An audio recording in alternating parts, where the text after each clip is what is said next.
नमस्कार मित्रों, पुनः मैं आपका भरत सिंह गुर्जर एक नई जानकारी के साथ आपके बीच में प्रस्तुत हुआ हूं। जैसा कि हम लोगों ने राजस्थान सरकार की नवीनतम खेल पॉलिसी के ऊपर बिल्कुल सरलीकृत करने के हिसाब से खिलाड़ियों को यह बताने के लिए कि आप लोगों के लिए किस तरह से सरलतम जानकारी मैं दे सकता हूं, मैंने वह प्रयास किया है। उसी के लिए मैं पुनः आपके बीच में उपस्थित हुआ हूं। और देखिए, बहुत सारे मैसेजेस मेरे पास आए और उन्होंने ये पूछा कि सर, हम लोग डीएसपी की नौकरी के लिए शेड्यूल 1 में DSP deputy commandant, ACF assistant conservative forest officer, या मैं कहूँ स्कूल लेक्चरर या कोच की नौकरी के लिए अप्लाई करना चाहते हैं। तो मैं अगर वर्ल्ड चैंपियनशिप खेला हूं या मैं वर्ल्ड कप खेला हूं, तो सर क्या मैं डीएसपी के एलिजिबल हूं या नहीं हूं। तो देखिए, इन्हीं सारे तथ्यों को क्लियर करने के लिए मैं आज आपके बीच में एक नया वीडियो लेकर प्रस्तुत हुआ हूं कि जब दो खिलाड़ी अगर एक जैसे टूर्नामेंट में खेले हुए हों तो किस टूर्नामेंट को वरीयता दी जाएगी। वर्ल्ड कप खेला हुआ खिलाड़ी ज़्यादा मान्य होगा या वर्ल्ड चैंपियनशिप खेला हुआ खिलाड़ी का दर्जा जो है वह ज़्यादा दिया जाएगा। उन्हीं सारे वीडियोस को, उन्हीं सारे क्वेश्चंस को मैं आज इस वीडियो के माध्यम से क्लियर करूंगा। उससे पहले अगर आज आपने लाइक नहीं किया तो देखिए, दाहिने हाथ पर आप लाइक करें, उसके बाद आप सब्सक्राइब करें और उसके बाद शेयर का बटन जरूर दबा दें। आपके जो भी सजेशंस हो, जो भी कमेंट्स हो, वो नीचे कमेंट बॉक्स में जरूर दीजिएगा। मैं आपके लिए उनके सॉल्यूशंस आने वाले वीडियोस के माध्यम से लाता रहूंगा। तो देखिए, जैसा कि हम लोगों ने बात करी कि किस तरह से किस किस टूर्नामेंट का क्या क्या वरीयताक्रम हो सकता है, उसी के हम लोग सबसे पहले चर्चा कर लेते हैं। तो देखिए, सबसे बड़ा जो टूर्नामेंट राजस्थान सरकार ने माना है, वह उन्होंने माना है समर ओलंपिक का गोल्ड मेडल। अब देखिए, यहाँ ओलंपिक के साथ समर शब्द क्यों जोड़ा है। ओलंपिक को मैं बात करूं तो वह 4 प्रकार से कैटेगराइज किया जाता है: summer Olympic, winter Olympic, Paralympic और यूथ ओलंपिक गेम्स, जिन्हें वर्तमान में यूथ गेम्स कहा जाता है। विंटर गेम्स को राजस्थान सरकार ने कहीं दर्जा नहीं दिया है, यूथ गेम्स को राजस्थान सरकार ने कहीं दर्जा नहीं दिया है। उन्होंने अपने यहाँ पर समर ओलंपिक्स और पैरालंपिक्स को माना है। तो देखिए, सीधे तौर पर उन्होंने पहले नंबर पर जो वरीयता रखी है, अगर आप समर ओलंपिक के गोल्ड मेडलिस्ट हैं तो आपको डीएसपी या जो भी नौकरी आप चाहें वह चूज करने के लिए आप स्वतंत्र है। दूसरा नंबर उन्होंने दिया है पैरालंपिक के गोल्ड मेडल को। तीसरा नंबर दिया है समर ओलंपिक के सिल्वर मेडलिस्ट को। चौथा नंबर उन्होंने दिया है पैरालंपिक सिल्वर मेडल को। पांचवा नंबर दिया है समर ओलंपिक के ब्रॉन्ज मेडल को।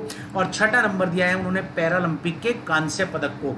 तो स्पष्ट कर लीजिएगा इस चीज को, सीधे सीधे तौर पर समर ओलंपिक को पहला दर्जा दिया गया है, पैरालंपिक को दूसरा दर्जा दिया गया है। लेकिन इनमें गोल्ड के बाद गोल्ड, मतलब समर ओलंपिक के बाद गोल्ड तो पैरालंपिक के गोल्ड को इस तरह से वाइस वर्सा, गोल्ड के बाद गोल्ड, ब्रॉन्ज के बाद सिल्वर, के बाद सिल्वर, ब्रॉन्ज के बाद ब्रॉन्ज को दर्जा दिया गया है। समर ओलंपिक और पैरालंपिक के बाद अगर दर्जा दिया गया है तो अगला दर्जा है वर्ल्ड कप और वर्ल्ड चैंपियनशिप के स्वर्ण पदक विजेता को।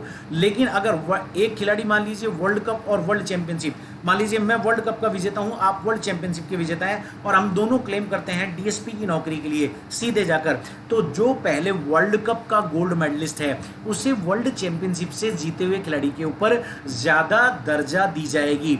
इसके बाद आप देख लीजिएगा, इन्होंने यहां पर रजत पदक की बात नहीं करी है, इन्होंने यहां पर क्रिकेट और पोलो वर्ल्ड कप, देखिए पहले क्रिकेट और पोलो खेल, जो वर्ल्ड कप जीता है उसको ज्यादा वरीयता, जो चैंपियनशिप जीता है उसको कम वरीयता। अब देखिए, आप इसको ये मत समझिएगा कि क्रिकेट खेल जो है वह पोलो से अधिक मान्यता रखता है। क्रिकेट का जो खिलाड़ी है वो क्रिकेट के कोटे में नौकरी मांगेगा, पोलो का खिलाड़ी पोलो के कोटे में नौकरी मांगेगा। लेकिन क्रिकेट वर्ल्ड कप या पोलो वर्ल्ड कप, दोनों को, इन दोनों की चैंपियनशिप से ज्यादा दर्जा दिया गया है। मतलब चैंपियनशिप में जो पदक विजेता खिलाड़ी है उसको वर्ल्ड कप में पदक विजेता खिलाड़ी से कम हैसियत दी गई है। इसके बाद देखिए, इन्होंने बात करी है पैरा वर्ल्ड कप या चैंपियनशिप के स्वर्ण पदक की। वर्ल्ड कप कौन सा? पैरा वर्ल्ड कप पहले नंबर पर और पैरा चैंपियनशिप दूसरे नंबर पर, इनके स्वर्ण पदक विजेता। तो फिर से देखिए, सीक्वेंस याद कर लीजिएगा, summer Olympic, Paralympic, summer Olympic, Paralympic. उसके बाद बात करी उन्होंने किसी भी खेल के वर्ल्ड कप या वर्ल्ड चैंपियनशिप की। उसके बाद उन्होंने बात करी है क्रिकेट के वर्ल्ड कप की, क्रिकेट के पोलो के वर्ल्ड कप की, फिर इन दोनों के चैंपियनशिप की, और अब किसी भी खेल के पैरा वर्ल्ड कप या पैरा चैंपियनशिप के स्वर्ण पदक विजेता को इन्होंने 9वें नंबर के ऊपर रखा है। इसके बाद बात आती है वर्ल्ड कप या वर्ल्ड चैंपियनशिप के रजत पदक विजेता को इन्होंने दर्जा दिया है। फिर क्रिकेट पोलो वर्ल्ड कप चैंपियनशिप के विजेता को दर्जा दिया है। मतलब एक चीज आप क्लियर कर लीजिएगा कि समर ओलंपिक और पैरालंपिक, इनके जो 3 स्थान प्राप्त खिलाड़ी हैं वह अन्य सभी चैंपियनशिप या वर्ल्ड कप से ऊपर रखे गए हैं, क्योंकि हमने शुरुआती दौर में ही समर ओलंपिक और पैरालंपिक के प्रथम, द्वितीय, तृतीय, स्वर्ण, रजत और कांस्य पदक विजेता को इन सब से ऊपर रख दिया है। तो इसे आप क्लियर करते चलेगा। फिर बात करिए इन्होंने इसके बाद पैरा वर्ल्ड कप या पैरा वर्ल्ड चैंपियनशिप में जिसने रजत पदक जीता है, और फिर आता है वर्ल्ड कप या वर्ल्ड चैंपियनशिप में जिसने कांस्य पदक जीता है। इसके बाद वही सीक्वेंस चलेगी, पैरा वर्ल्ड कप या वर्ल्ड चैंपियनशिप में जिसने कांस्य पदक जीता है। इसके बाद नंबर आता है सबसे नीचे, जब वर्ल्ड कप या वर्ल्ड चैंपियनशिप खत्म हो गई है तो नंबर आया एशियन गेम्स का। ध्यान दीजिएगा आप लोग, एशियन गेम्स को 15वें नंबर पर लिया है। इससे पहले सबसे टॉप मोस्ट रैंकिंग किसे दी है? समर ओलंपिक, पैरालंपिक को। फिर रैंकिंग किसको दी है? किसी भी खेल के वर्ल्ड कप या वर्ल्ड चैंपियनशिप को। फिर रैंकिंग दी है क्रिकेट और पोलो खेल के प्रथम और द्वितीय को। और इस तरह से 15वें नंबर पर आता है एशियन गेम्स का गोल्ड मेडलिस्ट। आप इन 14 खेलों के बाद अगर एशियन गेम्स के गोल्ड मेडलिस्ट हैं तो ही क्लेम कर पाएंगे। तो भैया एक बात स्पष्ट कर लीजिएगा कि डीएसपी की नौकरी तो अगर ओलंपिक में, वर्ल्ड कप में, वर्ल्ड चैंपियनशिप में कोई पदक जीत कर आ गया है तो वो ले जाएगा। अब आपके लिए बचती है कोच या मैं कहूँ लेक्चरर स्कूल या असिस्टेंट कमांडेंट जैसी नौकरी। उसके बाद कॉमनवेल्थ गेम्स के गोल्ड मेडल को दर्जा दिया गया है। जैसे हमारी दोनों पहलवान थी गीता और बबीता, अगर वो राजस्थान से होती और क्लेम करती, या मैं कहूं जैसे वर्तमान में राजस्थान से एक कांग्रेस की सांसद हैं कृष्णा पुनिया जी, अगर वो क्लेम करती तो उनका नंबर कहाँ था? 16वें नंबर के ऊपर आता। अब आता है एशियन पैरा गेम्स का गोल्ड मेडल। तो देखिए एशियन गेम्स का गोल्ड मेडल, फिर कॉमनवेल्थ का गेम्स गोल्ड मेडल, और उसके बाद आता है एशियन पैरा गेम्स का गोल्ड मेडल। और इसके बाद सीक्वेंस वही चलेगी, कॉमनवेल्थ पैरा गेम्स का गोल्ड मेडल। मतलब मुख्य प्रतियोगिता के बाद इन्होंने दर्जा दिया है पैरा गेम्स को। इसके बाद cricket Asia cup championship, cricket Asia cup, जैसा आप जानते हैं एशिया के अंदर पाकिस्तान, बांग्लादेश, अफगानिस्तान और भारत, ये 4 देश जो हैं वो क्रिकेट एशिया कप के अंदर रिप्रेजेंट करते हैं। अब तो और छोटे छोटे देश और कई आने लगे हैं। अगर क्रिकेट एशिया कप को इन्होंने दर्जा दिया है तो वह Asian games, Commonwealth games, para Commonwealth games और पैरा एशियन गेम्स के बाद इन्होंने क्रिकेट के एशिया कप या क्रिकेट एशिया चैंपियनशिप को दर्जा दिया है। फिर आता है, अच्छा यहाँ एक ध्यान देने वाली बात है, पोलो में एशिया कप नहीं होता है, इसलिए पोलो को यहाँ पर एशिया कप के अंदर नहीं दर्शाया गया है। फिर एशियन गेम्स का सिल्वर मेडल, उसके बाद वही सीक्वेंस चलेगी, कॉमनवेल्थ गेम्स का सिल्वर मेडल, देन उसके बाद एशियन पैरा गेम्स का सिल्वर मेडल,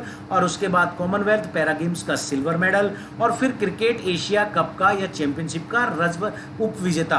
ध्यान दीजिएगा, क्रिकेट और पोलो के तृतीय स्थान प्राप्त खिलाड़ी को हमारे यहाँ राजस्थान सरकार में सरकारी नौकरी के लिए एलिजिबल नहीं माना गया है। और उसके बाद आता है एशियन गेम्स का कांस्य पदक, और सबसे अंत में आता है कॉमनवेल्थ गेम्स का कांस्य पदक। इसके बाद एशियन पैरा गेम्स कांस्य पदक, और वही बात आती है कॉमनवेल्थ गेम्स का कांस्य पदक। तो देखिए भैया इस तरह से ये 28 नौकरियां या 28 खेलों के जो खिलाड़ी हैं इनकी क्रमबद्धता मैंने आपको बहुत अच्छे से बता दी है कि सबसे पहले समर ओलंपिक और पैरालंपिक के जो खिलाड़ी हैं अगर वो क्लेम करते हैं किसके लिए? डीएसपी की नौकरी के लिए, या मैं कहूँ शेड्यूल 1 की किसी भी नौकरी के लिए, तो जब वो अप्लाई करने जाएंगे तो उनसे चॉइस पूछी जाएगी।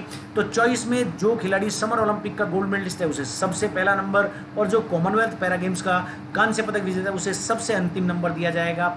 अब यहाँ भी मैं आपको अगले वीडियोस के माध्यम से समझाऊंगा। मान लीजिए अगर किसी 2 समर ओलंपिक के मेडल ओनर जो हैं वो एक ओलंपिक में दोनों मेडल जीत कर आए हैं और डीएसपी की नौकरी एक या दोनों उसके लिए क्लेम करते हैं, तो उसका नीति निर्धारण क्या करेंगे या कैसे करेंगे, उसके लिए मैंने यहाँ जो नीचे प्लेलिस्ट आपको दिखा रखी है। राजस्थान में खिलाड़ियों को सीधे ही सरकारी नौकरी के नवीन नियम 2020 आप मेरे यूट्यूब चैनल के ऊपर जाकर देख सकते हैं। मैंने बहुत सारे बिल्कुल क्लियर वीडियोज़ इनके ऊपर बनाए हैं और आगे भी बनाता रहूँगा, आप लोगों को बताता रहूँगा कि किस तरह से नवीन नीतियां आती रहेंगी। साथ ही शारीरिक शिक्षा के विषय को भी चलाता रहूंगा।